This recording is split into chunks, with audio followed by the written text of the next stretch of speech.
if I had this like weird little thing that I could put on my my professional tombstone would be like kind of an LPL expert. And so part of that is like if I could just, I don't know how to say that without like I don't want to call out LPL, but being an LPL corporate, having helped build one of the largest kind of OSA hybrid RAs, like you see how the sausage is made, right? So you see the good, the bad, the ugly. And then to see what's happening with Commonwealth, it's something to keep an eye on, right? So, and I feel like a lot of the press and the articles are like 2, 3 months delayed. I don't know what that's about, but your firms that are doing 3, 4, $5 million plus, they're now getting 100%, maybe 125% in some cases. Some of them are getting 100% payout for 5 years. Indefinitely, they're getting like one BIP as a rep as PM fee.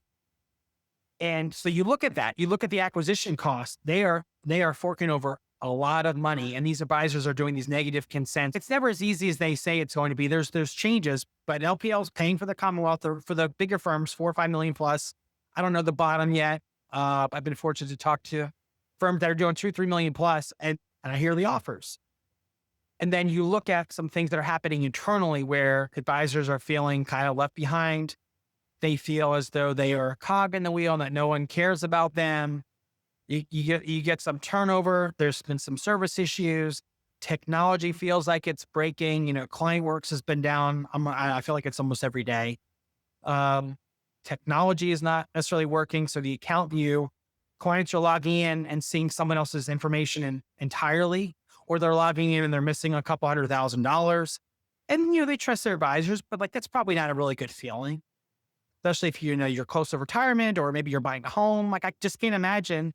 I know folks that are getting 15, 20 calls a day, and that's just the clients that log in. I'm sure there are a lot of clients that maybe don't log in every day. So when you have all these things that are breaking and you're going for sales size, and then you're having all these challenges, and the allure of LPL is traditionally, they've kind of broken the independent model of like, we're just so inexpensive to run your business. Some might say cheap. I don't view it that way because these advisors at LPL, some of them are the most incredible human beings on the planet. Some of the best advisors that you could ever hope for, some of the best financial planners. Like there's a lot of incredibly talented people at LPL. But then you start thinking, is there a different way? Well, it's hard to match my economics. Well, maybe I have to pay a few more basis points to get service and support. And then a way to offset that is, well, there's upfront money available. So maybe I pay more in ongoing economics, but the upfront money can kind of offset my future costs. And then I can invest that the way that I see fit. I can put that in a structured note and flip it every 18 to 24 months.